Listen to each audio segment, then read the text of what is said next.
금요일 새벽에 오신 여러분을 환영합니다. 우리 서로 손을 들어서 인사하실까요? 반갑습니다. 네. 일주일이 어떤 분은 굉장히 길다고 생각하시는 분도 계시는데 저는 일주일이 금방금방 지나가는 것 같아요. 또 벌써 금요일이 됐네요. 그죠? 엊그제 주일 보내는 것 같더니 벌써 금요일입니다. 우리가 집을 건축하고 나면 그것으로 끝나는 것이 아닙니다. 계속 집을 관리하고 또 수선해야 합니다. 만일 집을 그대로 둬버리면, 방치하면 아무리 아름다운 집도 낡아지고 망가지게 되어 있습니다. 만일 집이 망가지면 낡고 무너진 것을 수선하고 관리해서 다시 회복해야 됩니다. 그리고 또 집이 그렇게 썩 마음에 들지 않으면 또 리모델링해서 새로운 집으로 이렇게 집을 단장해야 합니다. 우리 영혼의 집도 마찬가지입니다. 우리 영혼의 집도 처음 예수님을 만났을 때, 처음 예수님을 믿었을 때 그것으로 만족하면 계속해서 낡아지고 망가지게 되어 있습니다.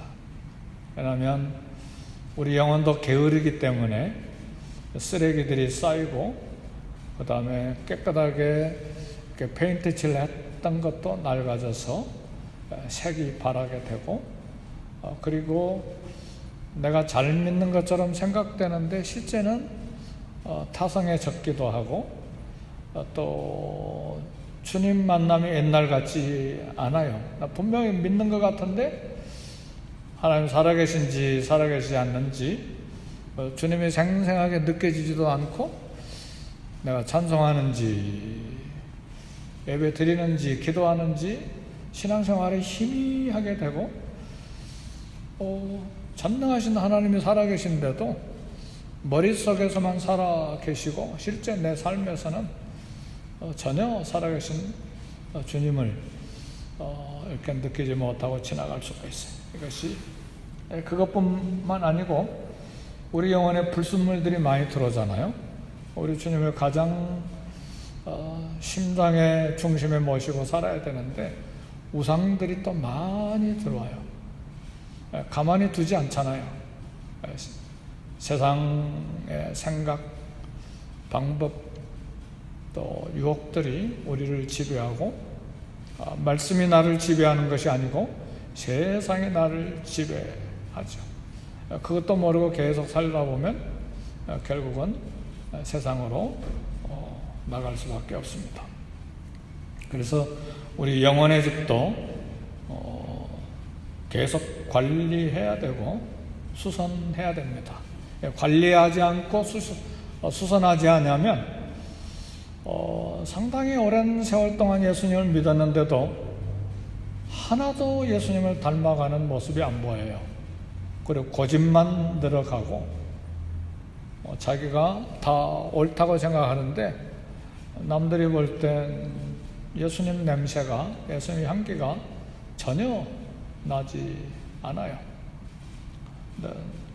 상당히 그런 상태가 될 때 신앙생활을 한다라기보다는 그저 종교생활을 하는 것으로 끝날 수 있어요.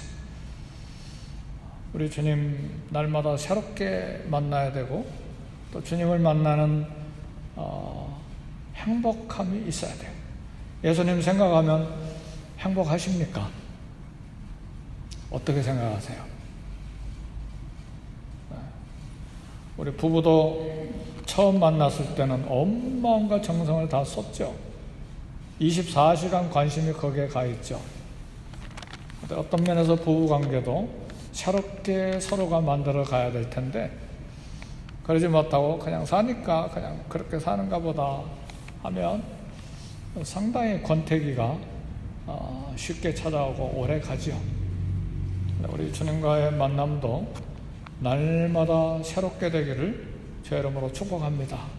그래서 신앙생활이 20년, 30년, 40년, 50년 되면 점점 내 생각, 언어, 행동 모든 것에서 예수님의 냄새가 나야 되고 내 영혼은 주님 때문에 날마다 기쁘고 만족하고 행복해져야 됩니다. 그러지 않고 예수님과의 관계도 권태기가 찾아와 버리면 문제가 심각해져요. 그래서 그 부분을 날마다 새롭게 해야 됩니다. 오늘 본문에서 남쪽 유다의 네 번째 왕인 여호사밧이 우리에게 주는 교훈인데, 솔로몬 말기에 남쪽 유다에 엄청난 우상들이 많이 들어왔습니다. 수많은 이방 여자 왕비들, 그 아내들이 우상을 남쪽 유다에 가득히 채워놔 버렸어요. 그리고 북쪽 이스라엘도 금송아지부터 시작해서 온갖 우상으로 가득 채워져 있었기 때문에 남쪽 유다도 그 영향을 받을 수밖에 없는 것이죠. 그래서 여호사밧의 아버지 왕 아사도 이 우상을 제거하는데 사력을 다했죠. 근데 그 아들 여호사밧도 바알을 제거하고 아세라 목상을 제거하고 계속해서 전심으로 하나님의 길을 걸어감으로써 유다라고 하는 집을 국가적으로 영적으로 다시 회복시키고 또 리모델링하고 건강하게 세우는데 힘을 다했습니다. 오늘 역대하 17장 1절의 말씀 보니까 스스로 강하게 하여 그랬는데 여호사밧이 국방을 강화시켰습니다. 북쪽 이스라엘과 계속해서 군사적으로 대치하고 있었기 때문에 여호사밧이 대신하여 왕이 되어 스스로 강하게 하여 이스라엘을 방어하되 북쪽 이스라엘이 계속 침공하려고 하니까 강하게 해서 자체 국방을 강화해서 북쪽 이스라엘의 침공을 대비했다는 말입니다. 아버지 아사는 스스로 국방을 강화해서 남쪽 유다를 지키려고 했던 것이 아니라 다른 나라 이방 군대를 끌어들여서 자기는 전쟁하지 않고 돈을 많이 주어서 북쪽 이스라엘을 방어하려고 했다가 창피당하고 그리고 결국은 하나님에게서 멀어져가는 그런 왕이 됐죠. 그러나 여호사밧은 이방 나라와 동맹한 것이 아니라 하나님을 의지함으로 자체 국방력을 강화해서 북이스라엘을 방어했습니다. 그래서 오늘 3절 4절에 보니까 다윗의 길로 행하고 그랬어요. 그리고 아사왕이 하나님을 전적으로 의지했을 때 그 아버지 하나님께 구하며, 그러니까 이방 나라 의지하지 않냐고 하나님을 의지함으로 강하게 나라를 만들었다 그 말입니다. 아버지 아사왕은 아람과 동맹함으로써 일시적으로 도움은 받았어요. 외국 군대가 북쪽 이스라엘을 치니까 북쪽 이스라엘이 남쪽 유다를 침공하려다가 그냥 떠났죠. 일시적으로는 도움을 받았어요. 그러나 그 도움이 오래가지 못했어요. 돈을 가지고 거래했기 때문에 또 돈을 줘야 되잖아요. 근데 그런 돈이 어디가 있어요? 그리고 자기는 전쟁하지 않기 때문에 약화되는 것이죠. 그래서 아사 왕 때는 전쟁이 계속 있으리라고 하는 선지자의 말대로 성경에는 나타나지 않지만 계속 전쟁에 시달렸을 것으로 그렇게 생각이 되고 약화되면서 평안을 잃어버린 나라가 된 것이죠. 그러나 여호사밧은 누구와 동맹을 맺었느냐? 이것이 오늘 아침에 중요한 핵심 메시지인데 하나님과 동맹을 맺은 거예요. 하나님을 동맹자로 삼았어. 하나님의 도우심으로 강하고 안정된 그리고 여호사밧에 관한 이야기가 17장 한 장이 아니라 18, 19 막 계속해서 여호사밧 이야기가 나오는데 그만큼 강하고 강력한 국가가 됐고 평안과 안정이 주어지는 나라가 됐습니다. 하나님을 동맹자로 삼았을 때 5절에 보니까 그러므로 여호와께서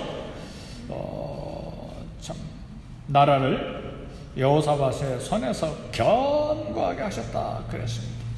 여호사밧은 강한 장군도 아니고 강한 사람도 아니에요.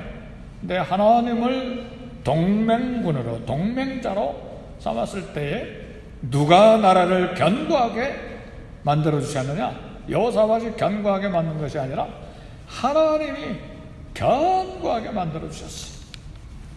오늘 9절 이하에 보면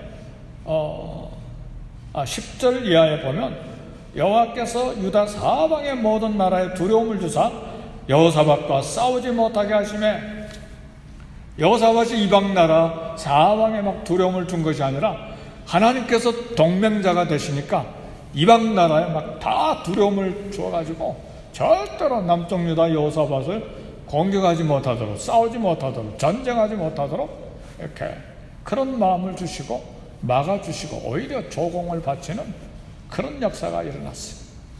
사랑하는 성도 여러분, 오늘 저와 여러분들은 약합니다. 그러나 예수님이 나의 장군이 되시고 하나님이 나의 동맹자가 되시면 우리는 약하지만 주님은 강하세요. 아멘, 할렐루야. 우리는 지푸라기 같은 존재예요. 근데 지푸라기 같은 존재라도 엄청난 칼로 자르려고 해도 잘라지지 않는 방법이 있어요. 어마어마한 기둥에다가 지푸라기를 메어놓으면 그 기둥 칼로 잘라지지 않죠. 우리는 약하고 연약하지만 하나님께 붙어 있으면, 하나님께 결속되어 있으면, 하나님 안에 있으면 강한 군사요, 용맹한 그런 군사가 되는 것입니다. 그런 나라가 여호사밧의 나라가 된 것입니다.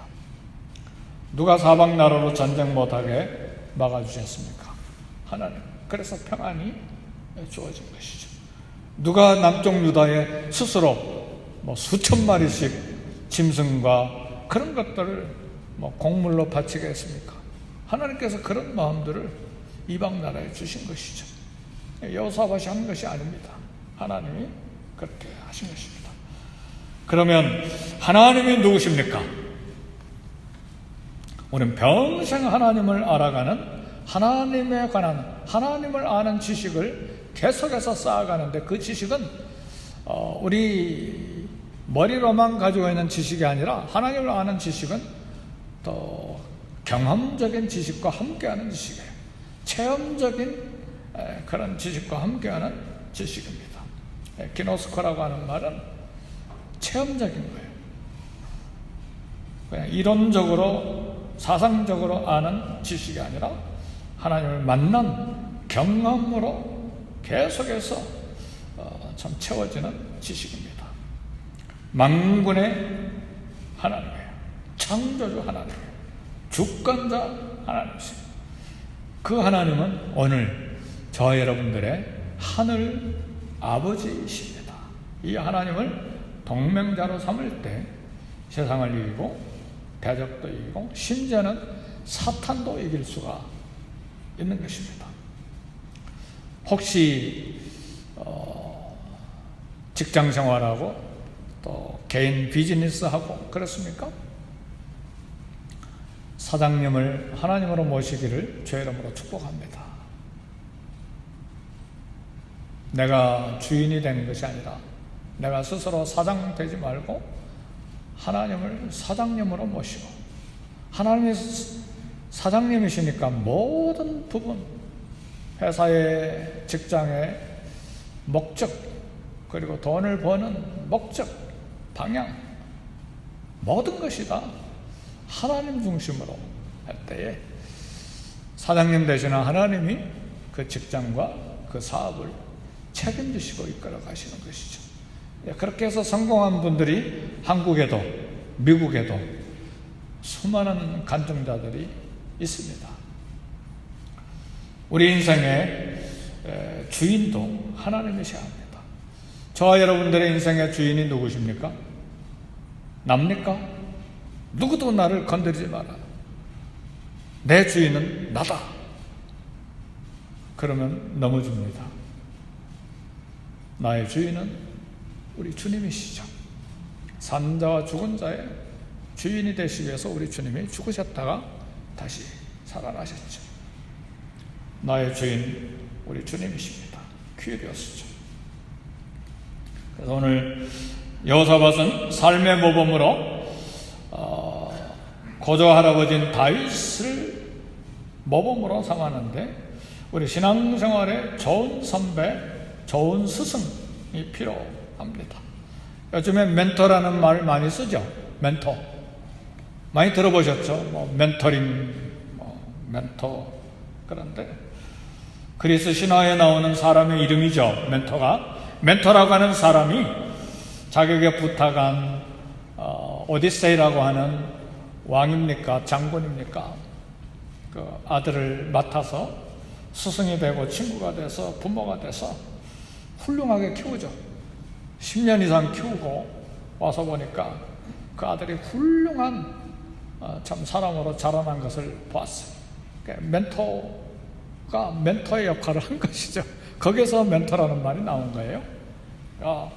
여호사밧은 삶의 멘토로 다윗을 둔 것인데 오늘 좋은 멘토가 우리에게 필요합니다.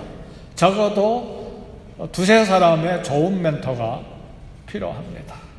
성경의 인물을 멘토로 둘 수도 있고 또 우리 주변에 우리 친구 중에 또 멘토를 둘 수도 있고 어떤 사람이든 우리의 멘토는 영적으로 성숙한 사람이어야 합니다.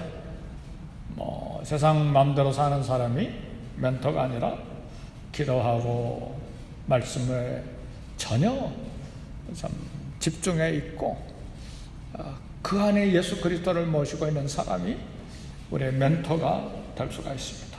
가장 좋은 멘토는 예수 그리스도십니다. 어찌하든지 내 삶에 예수 그리스도를 멘토로 모시고 평생에 살아가야 됩니다. 바울도 자기의 신학 가지고 자기의 믿음만 가지고 산 게 아니에요. 예수 그리스도를 멘토로 모시고 살았어요.